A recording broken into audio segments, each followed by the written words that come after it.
Happy podcast, the only imitation podcast that tastes like the real thing. That's what my podcast is, right? It's I can't believe it's not podcast. Kids can't tell the difference. No, it's like this podcast is like what do they call that?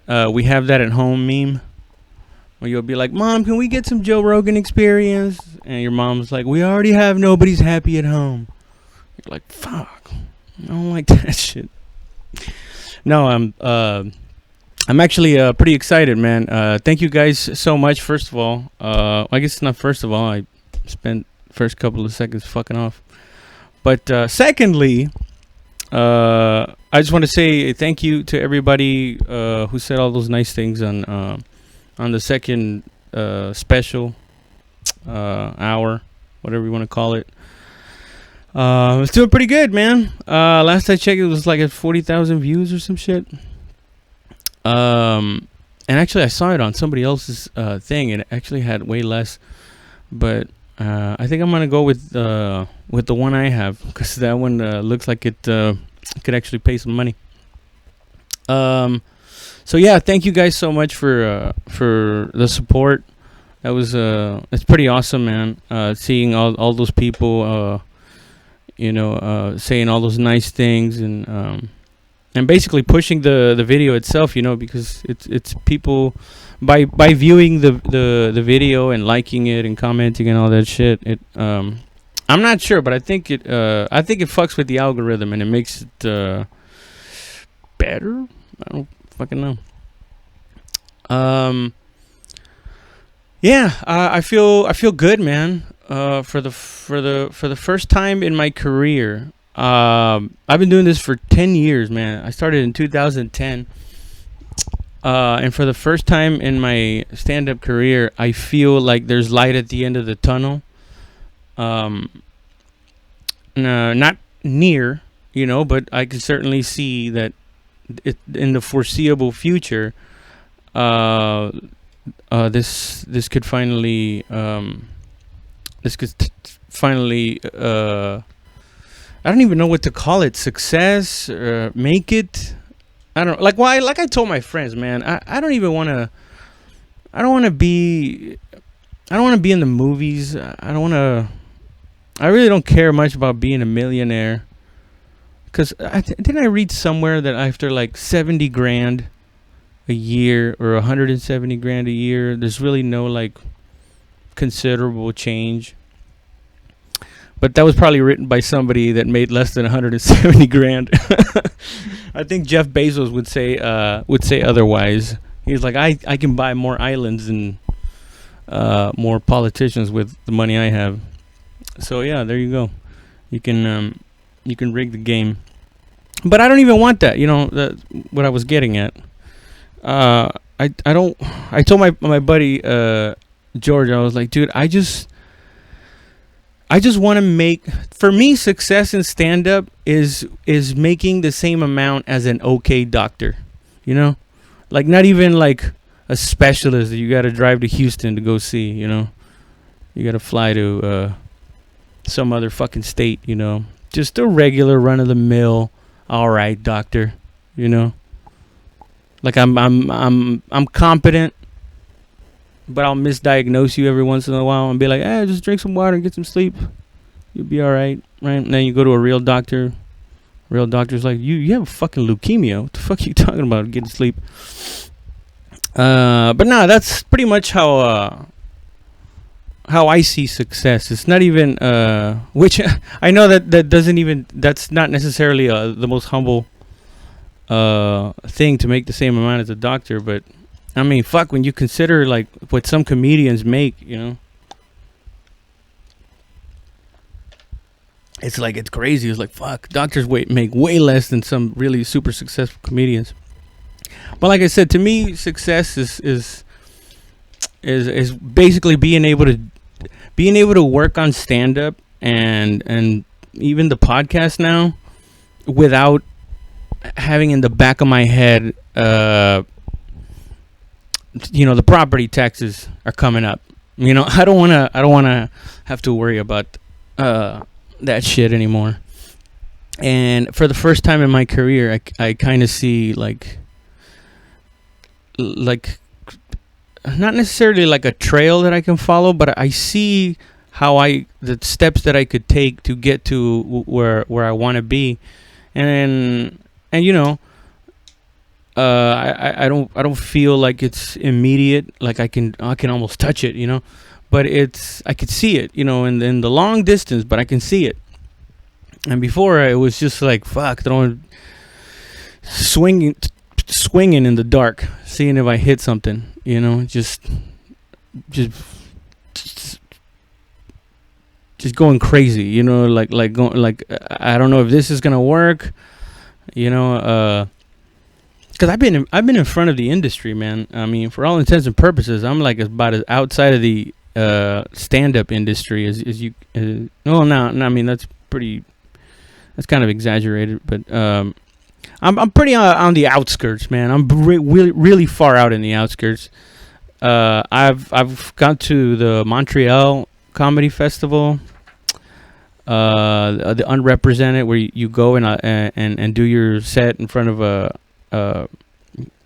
agents and managers and casting agencies and all that shit. For me, it's just I think I just either I didn't execute correctly, or sometimes it's just bad luck. Most of the time it's just me not executing. But they passed on me. Everybody passed on me. HBO Max, I've gone in front of Comedy Central. They all passed. So I mean, I'm about as far outside of this thing as you can get, because once you get to Montreal, you don't get signed by anybody, it's almost like you got to go to the back of the line and start all over again. And it feels like that almost every time that I've showcased in front of, like, you know, like networks and stuff like that, and then you don't get picked, and everybody that just goes like, we don't see it. I totally get it, man. I think that's understandable, because there have been times in my career where I didn't fucking get it. I was like, I don't even know what I'm fucking doing. I don't know.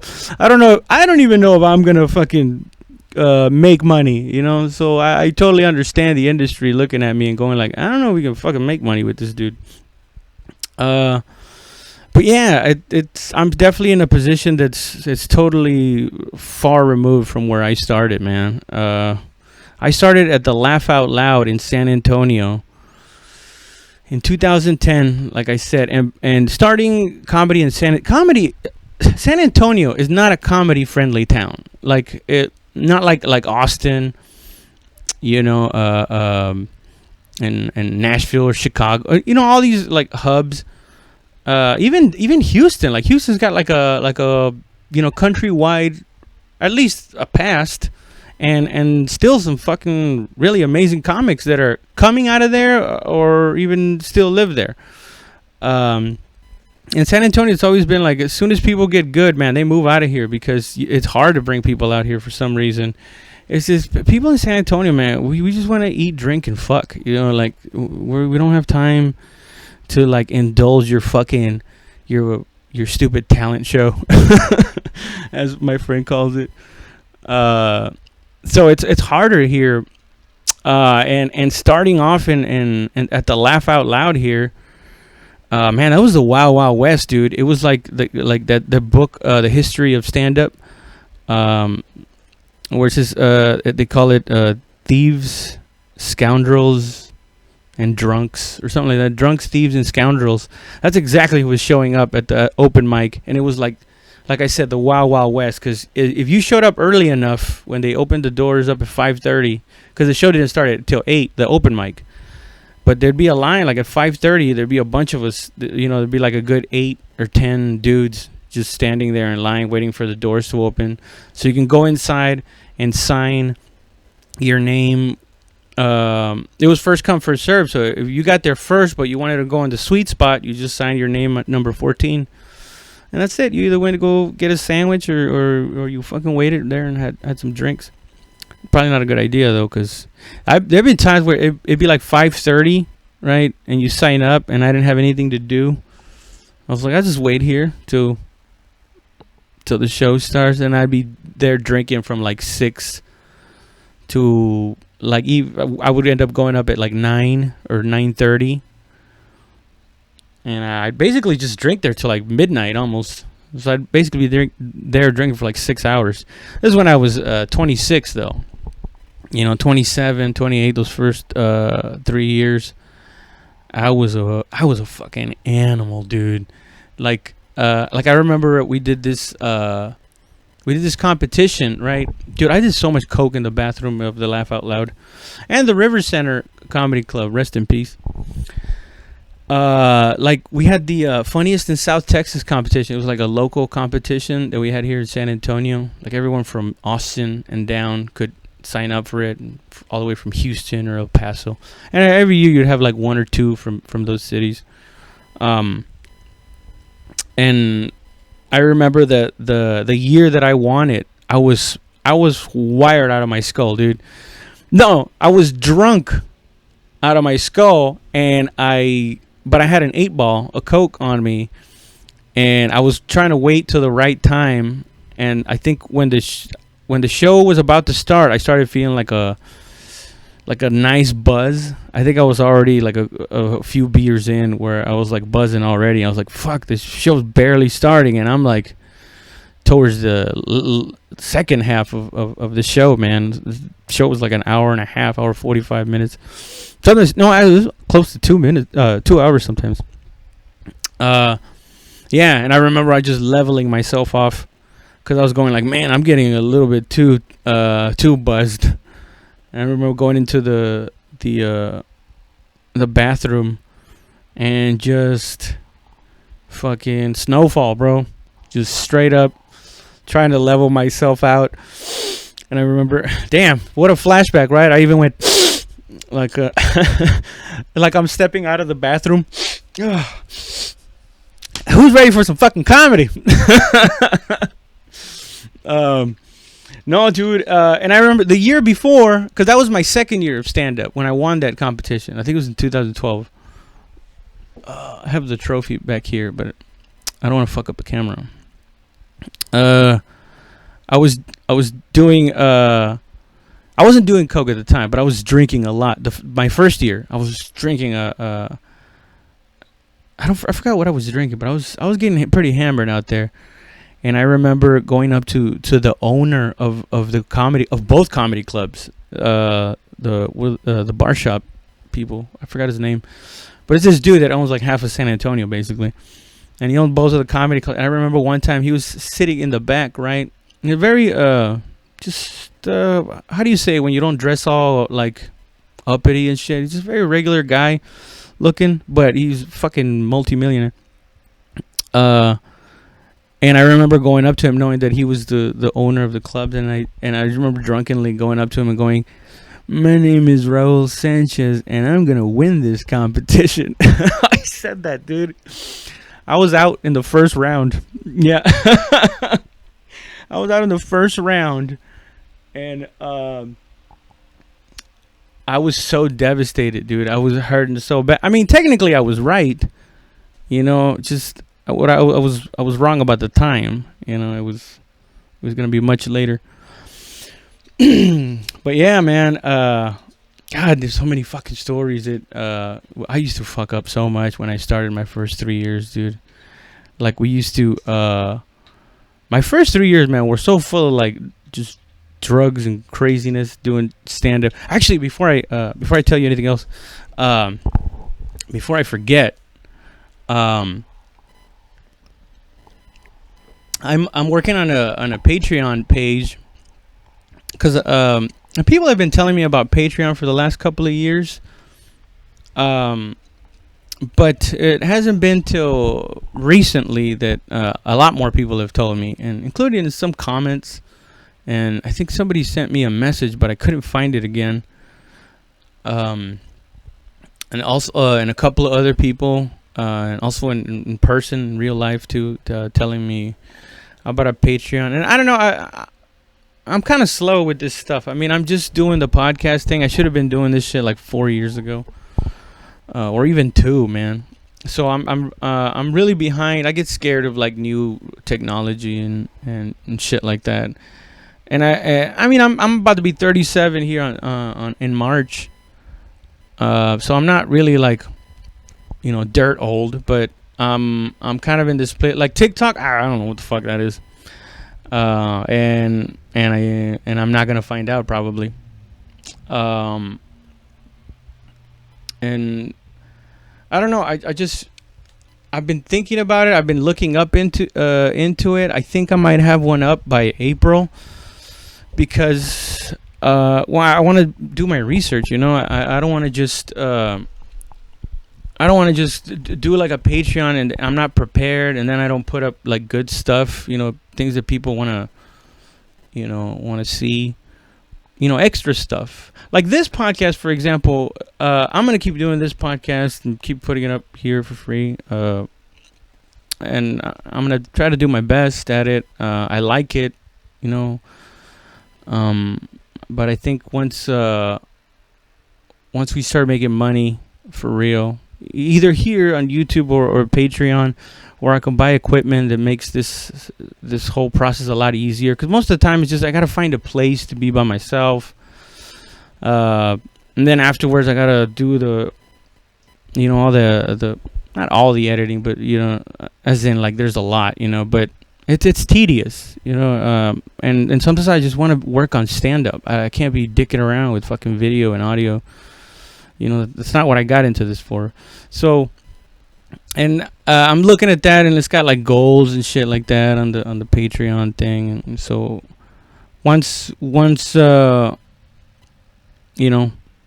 get my money right, like Kanye said, I'll be able to do this a lot faster and a lot easier, and there'll be extra stuff for people to see on Patreon. I just gotta, like I said, I gotta do the research so I can see what I could do. I know I'm gonna definitely for sure do another podcast there.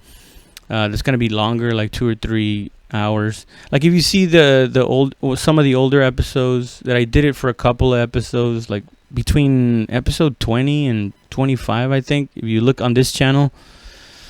I was doing something like that where it would be, 2 or 3 hours, me with my friends, and I would interject in between, like another recording. I'm not gonna do it like that, but it's gonna be something to that effect. I want it to be fun and cool. So I'm gonna do that. I just gotta figure out what that looks like, and I want to shoot a couple of episodes and put them up. Or at least, and put them up so that I have all the content. Well, not all the content because I'll be adding more, but some content so that people could start getting on the Patreon and seeing the extra stuff. I don't know what else it offers. I guess messages. You can directly message me there. Obviously, I would certainly answer all of those because I hardly get on my Facebook. So God only knows how many messages I have on that fucking thing. And Twitter, I almost never touch it. Instagram, I mean I gotta get better at this shit. Maybe not Twitter. I don't know about Twitter, but certainly Instagram, pictures and videos and shit like that. Also, I could tell you, I could tell that you could do a Q&A kind of thing, like a streaming thing on Patreon. So I'm gonna try to do that and other stuff. Like I said, I'm still researching, seeing like what else you can do that that people can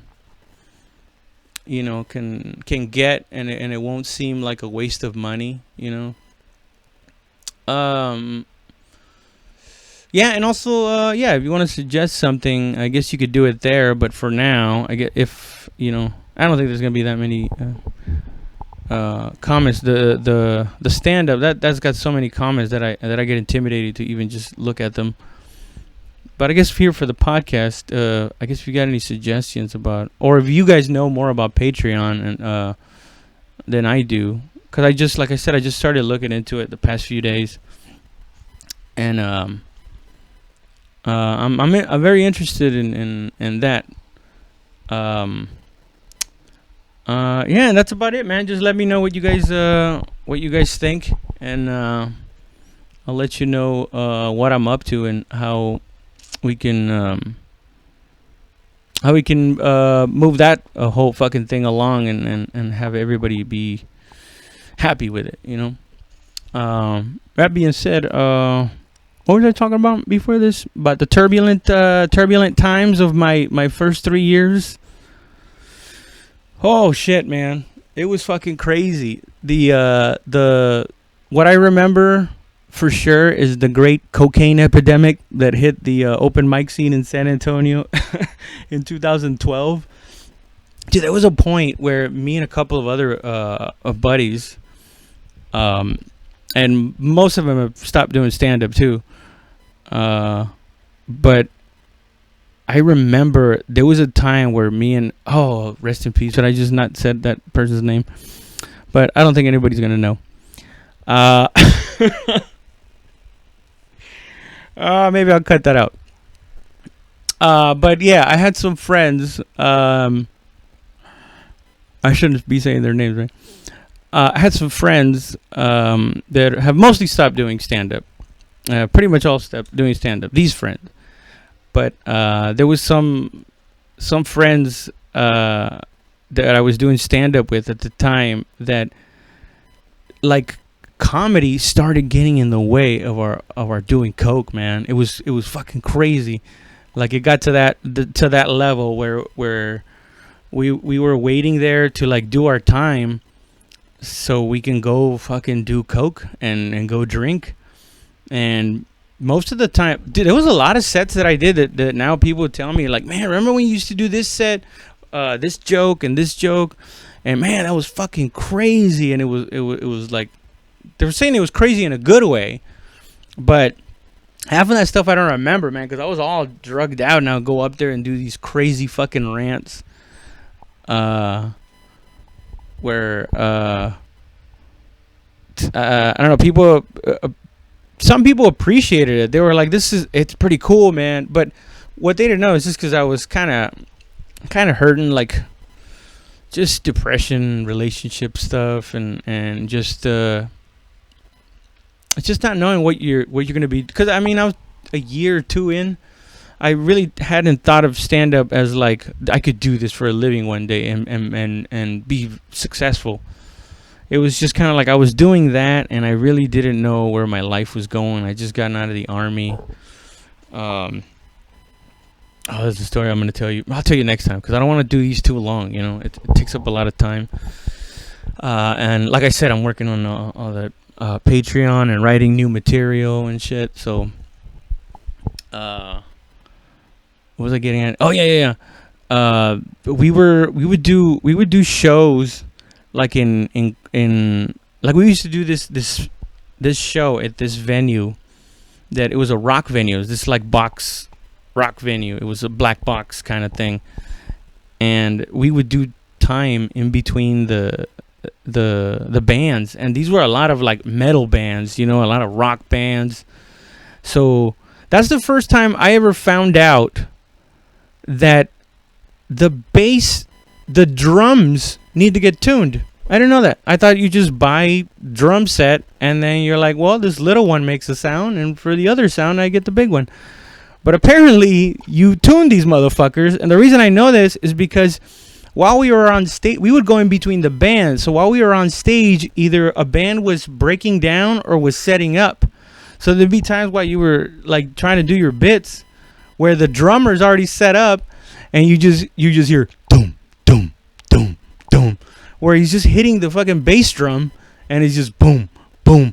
And I'm in the middle of a bit and going like, what the fuck? And I look back, and he's looking at the guy in the back, the sound guy, and they're doing the whole, like, up or down, like the whole fucking, what is it, a sound test, mic check, sound test. Yeah, that's the first time I was like, you tune a fucking drum? I was like, that's crazy. Or at least, I guess, to adjust the volumes on it. But man, that was fucking annoying. But at the time, we didn't care. We just wanted to do stand up so bad. We were like, fuck it, man. I'll go in between Rancid Skull or whatever fucking metal band that was playing, and we there had dollar shot nights too, man. Yeah, that was some fucking crazy shit. The only good thing about back then is I didn't drink tequila back then. I mean, I still really don't. I'm more of a whiskey person. But they had like this tequila, this tequila that would put some hair on your chest, man. And it was like $1 a shot. It was like once a week, and yeah, a lot of people would leave there trashed, and not at 2 a.m. sometimes. Sometimes we would stay afterwards and party with the staff afterwards in the back and in the fucking front. They turn on the TV and close everything down. We'd smoke inside and shit. Yeah, it was pretty fucking dope. There's a lot of other places in San Antonio that were like that. Damn it, I forgot the hookah lounge. I forgot what that place was called.